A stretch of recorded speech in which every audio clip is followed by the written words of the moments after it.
Bienvenue pour ce moment de culte. Dieu nous attend. Seigneur notre Dieu, nous voici. Nous avons quitté nos lieux de vie pour passer ce moment en ta présence, pour répondre à ton appel. Rends-nous présents à toi, rends-nous ouverts à ton esprit. Nous voici comme les disciples, assemblés pour écouter. Par ton Saint-Esprit, éveille notre intelligence et notre cœur, afin que nous puissions recevoir la bonne nouvelle de ton amour. Et je vous invite à vous lever pour chanter le chant 5109. Vous bondirez de joie. Vous bondirez de joie, vous marcherez en paix, montagnes et collines éclatées de joie, et la nature entière et tous les arbres des champs battront des mains, et tous les arbres des champs battront des mains, les arbres des champs battront des mains, les arbres des champs battront des mains, quand Dieu nous conduira. Je veux te louer, Seigneur, pour tous les moments où je chemine, le cœur rempli de joie, et pour les rencontres heureuses. Je veux te louer, Seigneur, pour ta présence à mes côtés, dans les moments moins faciles, pour les épreuves surmontées, les obstacles que tu m'aides à dépasser. Je veux te louer car tu renouvelles chaque jour ta promesse. Ne crains rien, car je t'ai racheté, je t'ai appelé par ton nom, tu es à moi. Je lève mes yeux vers les montagnes. D'où me viendra le secours? Le secours me vient de l'Éternel qui a fait les cieux et la terre. Il ne permettra point que ton pied chancelle. Celui qui te garde ne sommeillera point. Voici, il ne sommeille ni ne dort, celui qui garde Israël. L'Éternel est celui qui te garde. Pendant le jour, le soleil ne te frappera point, ni la lune pendant la nuit. L'Éternel te gardera de tout mal. Il gardera ton âme. L'Éternel gardera ton départ et ton arrivée dès maintenant et à jamais. Et on va continuer la louange avec le chant 52, 05. Evenu shalom aleichem, Evenu shalom aleichem, Evenu shalom aleichem, Evenu shalom, shalom, shalom aleichem. Nous vous annonçons la paix, nous vous annonçons la paix, nous vous annonçons la paix, nous vous annonçons la paix en Jésus, et nous chantons la joie. Nous vous annonçons la joie, nous vous annonçons la joie, nous vous annonçons la joie en Jésus, nous vous annonçons l'amour, nous vous annonçons l'amour, nous vous annonçons l'amour, nous vous annonçons l'amour, l'amour en Jésus, et nous chantons la paix, nous vous annonçons la joie, nous vous annonçons l'amour, nous vous annonçons la paix, la joie, l'amour en Jésus. Seigneur, pour toutes les fois où je veux te montrer que je suis vraiment quelqu'un de bien, pardonne-moi. Pardonne-moi d'oublier que tu me connais. Pour toutes les fois où ton amour inconditionnel justifie mon inaction, mon inertie, pardonne-moi. Pardonne-moi de ne pas vivre de cet amour que tu me donnes. Pardonne-moi de le garder pour moi, de ne pas le partager, de ne pas le faire rayonner. Pour toutes les fois où je crois que tu m'aimes parce que je le mérite, pardonne-moi. Pardonne-moi de penser que je le mérite plus que d'autres. Pardonne-moi de croire que tu me donnes de connaître la vérité de façon privilégiée. Quand je viens avec mes certitudes, pardonne-moi. Quand je viens en croyant tout savoir, pardonne-moi. Quand je ne cherche pas à apprendre des autres, pardonne-moi. Nous restons assis pour chanter le chant Ô prends mon âme au 44-14.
Nous savons que tu nous aimes.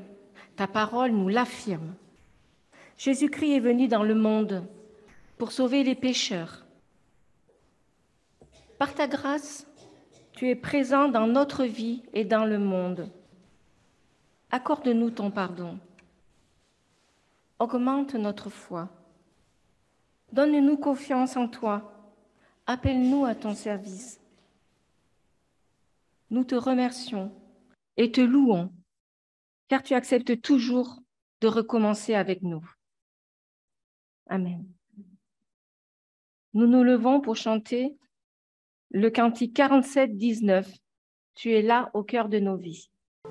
Tu es là au cœur de nos vies, et c'est toi qui nous fais vivre. Tu es là au cœur de nos vies, bien vivant Jésus-Christ, dans le secret de nos tendresses. Tu es là dans les matins de nos promesses. Tu es là au cœur de nos vies, et c'est toi qui nous fais vivre. Tu es là au cœur de nos vies, bien vivant Jésus-Christ, au plein milieu de nos tempêtes. Tu es là dans la musique de nos fêtes. Tu es là au cœur de nos vies, et c'est toi qui nous fais vivre. Tu es là au cœur de nos vies, bien vivant Jésus-Christ.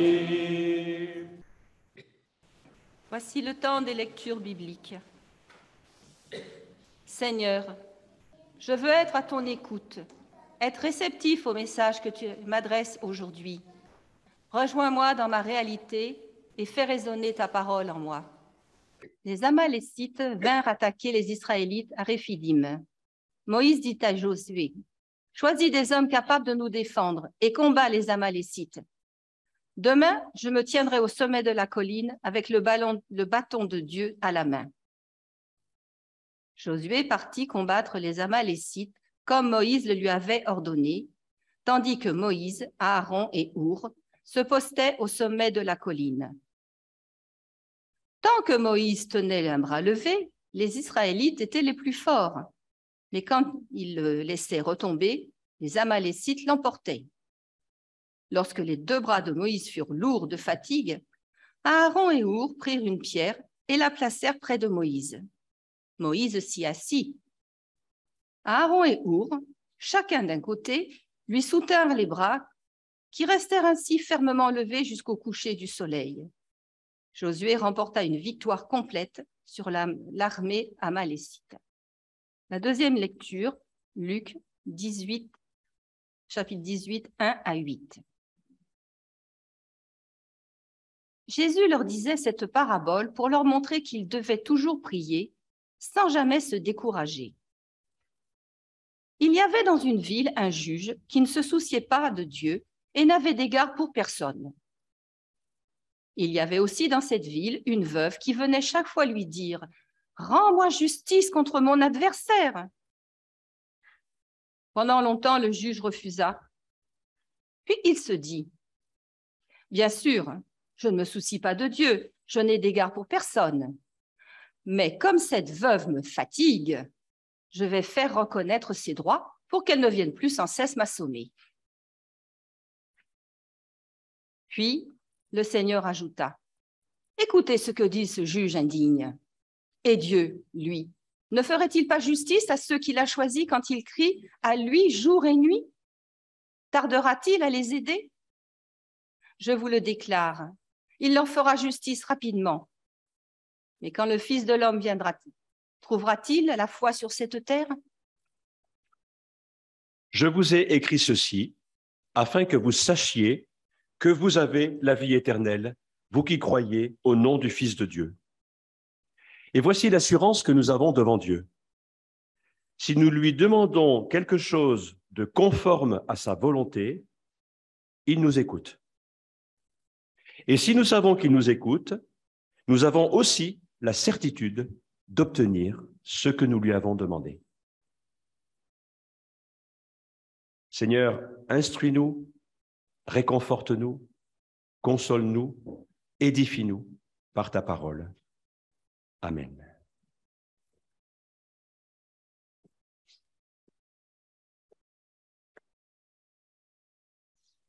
Il y a très exactement 7 ans, nous avons créé un petit groupe de prière dans notre paroisse. C'était une période en 2015 où la paroisse traversait un peu une période de crise de gouvernance, on va dire, je vais faire court. Et nous avons été quelques-uns à dire, dans cette situation de crise, peut-être qu'une première chose à faire, ça serait de prier et de remettre cette situation au Seigneur. C'est ce que nous avons fait. Et depuis, donc, chaque premier vendredi du mois, ce petit groupe se réunit, fidèlement, je peux dire, même l'été, on ne s'arrête pas, pendant 7 ans. Ça a été l'occasion de prier pour notre paroisse, ça a été l'occasion de prier pour des tas de choses, bien sûr, mais aussi pour des personnes malades, des enfants malades, etc. Et nous avons eu la joie de voir quelques exaucements de nos prières. Et depuis 7 ans, on pourrait dire une certaine expérience s'est accumulée là, dans la prière.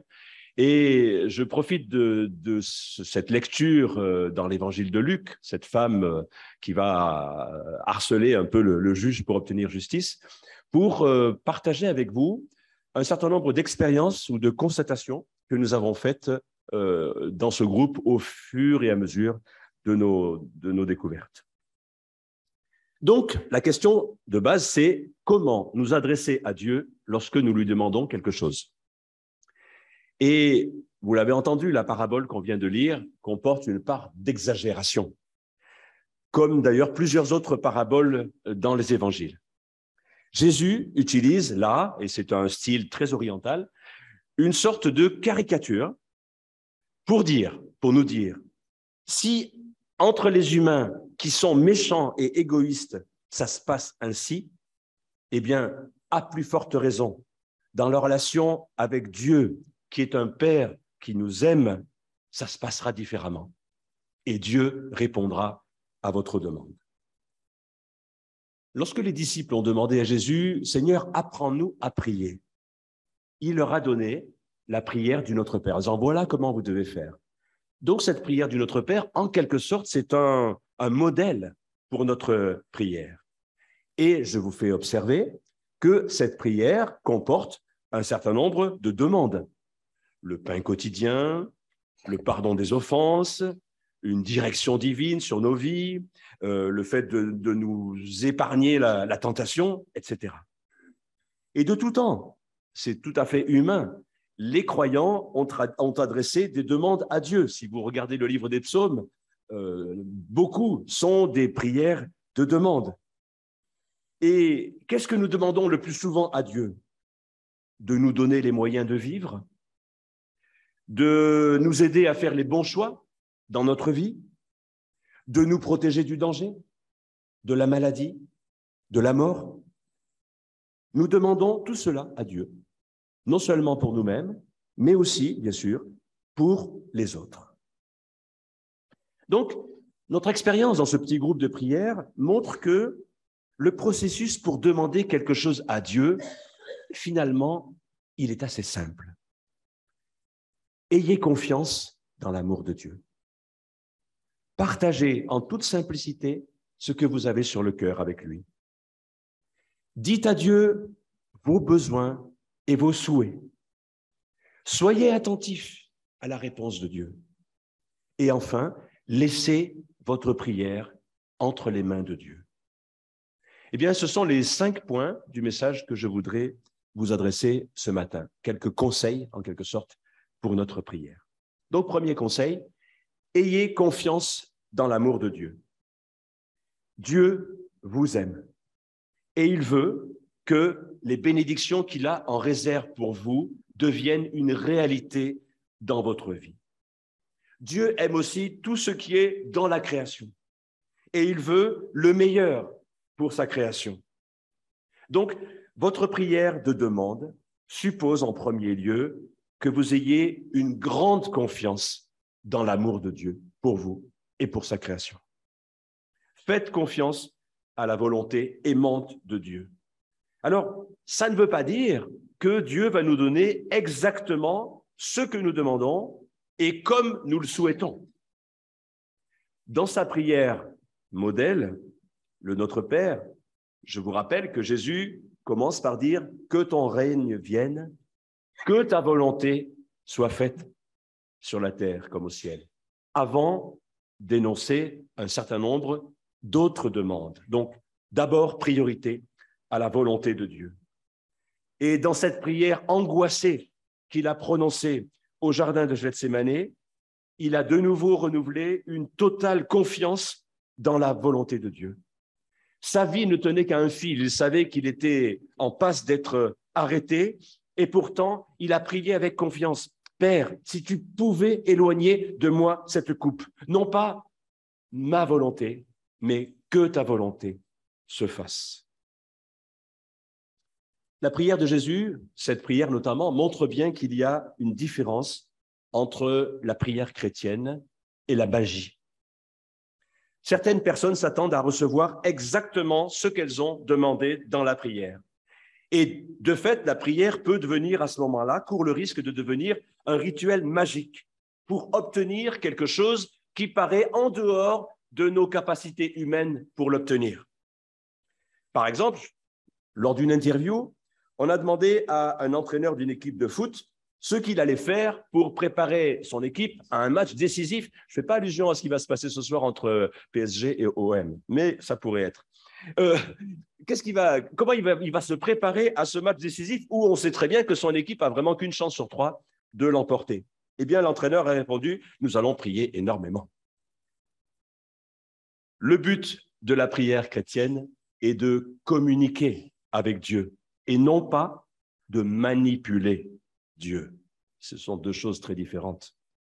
Dans la prière, notre volonté personnelle doit, je fais le geste pour vous aider à comprendre, doit s'harmoniser avec le projet de Dieu. Nous confions à Dieu ce que nous pensons être nos besoins et les besoins des autres, mais ces demandes doivent être faites dans une attitude de confiance et de conformité avec la volonté de Dieu. Deuxième conseil que je voudrais vous donner, partagez vraiment avec Dieu ce que vous avez sur le cœur. Parce que la prière de demande comporte deux étapes. D'abord, identifier le besoin et ensuite, partagez votre souci, puisque c'est un souci pour vous, partagez votre souci avec Dieu. Bien sûr, Dieu sait toujours tout, il nous connaît parfaitement, etc. Mais le sujet de notre préoccupation doit lui être présenté, doit lui être exposé. Quelquefois, le besoin est flou. Nous ne savons pas exactement ce que nous voulons, ce qu'il faut lui demander. Je prends un exemple très récent. Lorsque notre sœur Jacqueline Oxa a fait son accident vasculaire cérébral, quelques jours après, on était là en prière, peut-être même le lendemain ou le surlendemain. Et on était perplexes parce qu'on savait qu'en plus, elle avait fait des directives anticipées refusant tout acharnement thérapeutique. Nous ne savions pas s'il fallait prier pour qu'elle guérisse ou pour que le Seigneur la reprenne très vite et lui épargne finalement de rester longtemps dans des souffrances inutiles. Nous demandions à Dieu de lui donner le courage de continuer à vivre, si possible en lui faisant sentir sa présence, et l'instant d'après, nous envisagions encore qu'elle puisse mourir rapidement. Nous étions vraiment perplexes dans la prière et nous avons osé le dire au Seigneur, cette perplexité. Les faits sont là, plus de 2 mois après, Jacqueline est encore en vie et les uns et les autres se relaient pour aller la visiter et pour prier avec elle, pour continuer à prier avec elle. Donc, même si elle ne peut plus physiquement participer à ce groupe, finalement, c'est le groupe qui se déplace pour aller prier avec elle sur son lit d'hôpital. Les prières n'ont pas besoin d'être bien ordonnées, bien structurées avant qu'on les exprime. Le point de départ de la prière se situe exactement là où vous vous trouvez. Si vous ne savez pas, si vous êtes angoissé, eh bien, dites-le au Seigneur simplement avec les mots qui vous viennent. Et la clarté sur le besoin que vous exprimez peut surgir progressivement du dialogue qui s'instaure avec Dieu par la prière. Je pense aussi que le fait de prier à plusieurs nous aide à y voir plus clair sur qu'est-ce qu'il faut demander à Dieu. La tentation est assez fréquente de s'arrêter de prier dès qu'on a fini, de dire, ben voilà, tout est fait, Dieu maintenant, il est saisi du problème. Mais je voudrais vous dire que la prière ne se contente pas seulement de se plaindre à Dieu. Elle ne consiste pas à se plaindre à Dieu des choses telles qu'elles sont. La prière implique de ne pas polariser toute notre attention sur ce que nous espérons et ce que nous souhaitons, ce que nous demandons à Dieu. C'est l'occasion, c'est le temps privilégié pour s'ouvrir, ouvrir notre esprit à quelque chose de nouveau, à ce que Dieu souhaite nous transmettre à cette occasion-là. Troisième conseil, dites à Dieu vos souhaits et vos besoins. Et dans l'évangile de Luc, un peu plus tôt, Jésus nous donne des indications sur la manière d'ouvrir librement son cœur. Il nous dit, demandez et on vous donnera. Cherchez et vous trouverez. Frappez et on vous ouvrira. C'est au chapitre 11. Et cette recommandation, d'ailleurs, elle vient juste après la prière du Notre Père. Demander, chercher, frapper est important pour pouvoir ensuite recevoir quelque chose de la part de Dieu. La prière de demande commence par exposer les choses telles qu'elles sont et à essayer, même dans la prière, d'imaginer quelle est l'issue la plus favorable possible. Nous pouvons dire à Dieu, voilà comment je ressens la situation actuelle. Mais ensuite, lui dire aussi, voilà la meilleure analyse que je puisse en faire et quelle est mon espérance pour le futur. Donc, vous comprenez bien que la prière chrétienne n'est pas faite uniquement de passivité et de réceptivité. À plusieurs reprises, Jésus nous commande, nous encourage à montrer de la détermination dans notre prière. Et c'est tout le but de cette parabole de la veuve et du juge véreux, de nous apprendre à toujours prier sans jamais se lasser. Je prends d'autres exemples dans les évangiles. Une femme syro-phénicienne, grâce à sa ténacité, elle a convaincu Jésus de répondre à sa demande qui était de délivrer sa petite fille d'un démon. Et Jésus a, par ailleurs, dans un autre épisode encore, souligné la hardiesse de cette femme qui avait une perte de sang depuis une douzaine d'années et qui avait bousculé la foule pour aller toucher le vêtement de Jésus et en espérant être guérie. Et Jésus lui dit, « Ma fille, ta foi t'a sauvée, va en paix. » Donc, vous voyez, elle a joué des coudes en quelque sorte pour s'approcher de Jésus et obtenir de lui la guérison. Donc, le fait d'avoir une prière pleine d'espoir ouvrira votre esprit à des possibilités créatives qui peuvent rejoindre la volonté de Dieu. Si la prière s'arrêtait juste après avoir exposé les besoins, eh bien, il lui manque cette dimension où on essaie de communier avec Dieu sur ce que lui aimerait faire, comment il aimerait répondre à cette prière. D'ailleurs, quelquefois, de fixer votre attention sur l'issue que vous souhaitez à votre demande vous aide à voir comment vous pouvez vous-même faire partie de la réponse de Dieu à votre prière. Si c'est cela la solution que j'entrevois, alors voilà ce que moi, je pourrais faire. Et ainsi, dans la prière, vous vous engagez vous-même dans l'exaucement de votre prière.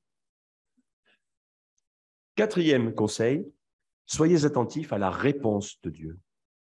Parce que, après avoir exprimé à Dieu vos besoins, vos réflexions, vos sentiments, après avoir exposé vos meilleurs espoirs, eh bien, prenez le temps d'écouter la réponse de Dieu. Alors, ça ne se passera pas forcément dans vos oreilles, mais attendez-vous à entendre dans votre cœur, dans votre esprit, les conseils, les paroles d'encouragement et de paix que Dieu veut vous donner en réponse à votre prière.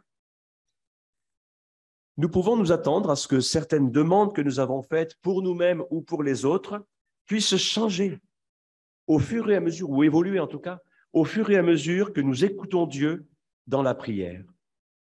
La réponse de Dieu peut être la clarification, la purification de nos sentiments, le mûrissement de nos souhaits et de nos désirs. Une prière qui commence par exprimer un besoin sincère, mais qui serait très égocentrique finalement, eh bien, petit à petit, elle peut se changer dans une prière plus ouverte vers Dieu, plus ouverte vers les autres, plus altruiste. La prière nous change parce que, en priant pour les autres, nous nous ouvrons à l'amour de Dieu pour toute la création. Écouter la réponse de Dieu à nos prières nous emmènera inévitablement bien au-delà de nos préoccupations personnelles. Je prends encore un exemple dans les évangiles. Jésus a même enseigné à ses disciples de prier pour leurs ennemis. Aimez vos ennemis. Faites du bien à ceux qui vous détestent. Bénissez ceux qui vous maudissent. Et il a confirmé ce genre de préoccupation, même sur la croix, en disant « Père, pardonne-leur, ils ne savent pas ce qu'ils font. » Sur la croix, il a prié encore pour ses ennemis. Ceux qui ne nous plaisent pas ou qui représentent même peut-être une menace, eh bien, finalement, dans la prière, nous pouvons les considérer dans ce contexte de l'amour de Dieu pour eux. Nous pouvons nous unir à Dieu en souhaitant de bonnes choses pour eux. Et une telle intercession faite dans l'esprit du Christ a vraiment le pouvoir de transformer la réalité et d'agir sur les cœurs. L'apôtre Paul a une image un peu marrante. Il dit, c'est comme si vous amassiez des charbons ardents sur la tête de vos ennemis. Parfois, prier, c'est tout ce que vous serez en mesure de faire. Et en écoutant, vous pouvez trouver cette paix qui vous donnera l'assurance que l'amour créateur de Dieu est à l'œuvre. Et il est à l'œuvre d'une manière qui dépasse votre entendement.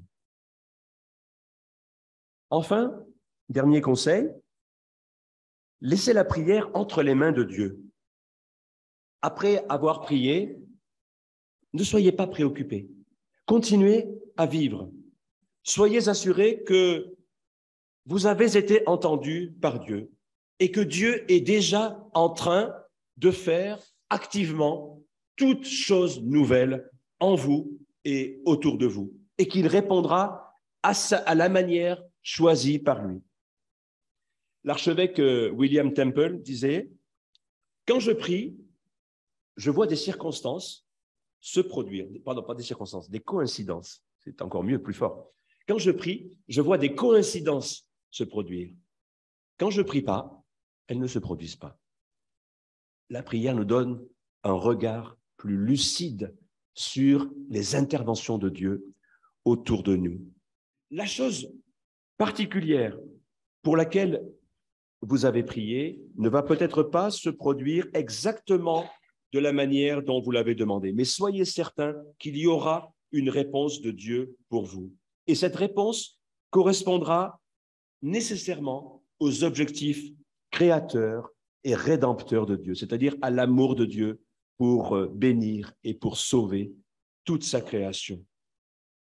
La réponse de Dieu peut même être meilleure que ce que vous avez demandé ou ce que vous avez imaginé. La réponse de Dieu peut être un changement, non pas des circonstances, mais des ressources disponibles pour faire face à ces circonstances. Elle peut être un changement, non pas extérieur, mais intérieur. Vous mettre en disposition pour pouvoir répondre vous-même à la prière que vous avez formulée.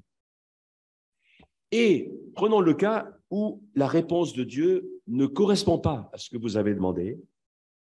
Eh bien, cela peut vous aider à grandir spirituellement. Peut-être plus que si votre prière avait été exaucée telle qu'elle. La réponse qui pourra être surprenante de Dieu peut vous pousser à réfléchir d'une manière nouvelle à la situation à laquelle vous étiez confronté, ou voir les choses d'une manière plus mature, plus saine, moins égocentrée. La réponse de Dieu peut vous apporter une nouvelle expérience de réconfort ou d'espoir ou de force qui va approfondir encore votre foi. Elle peut être un coup de pouce qui va vous permettre de vous engager en aidant Dieu, en quelque sorte, dans l'accomplissement de cette prière d'une manière nouvelle.